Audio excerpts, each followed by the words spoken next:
You ask Tiger to solve. This deals with linear equations with one unknown.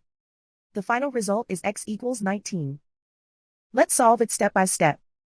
Group all constants on the right side of the equation. Subtract 52 from both sides. Simplify the arithmetic.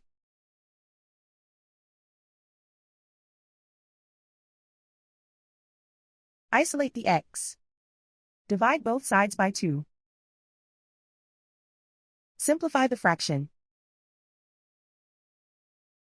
Find the greatest common factor of the numerator and denominator. Factor out and cancel the greatest common factor. And so the final result is x equals 19.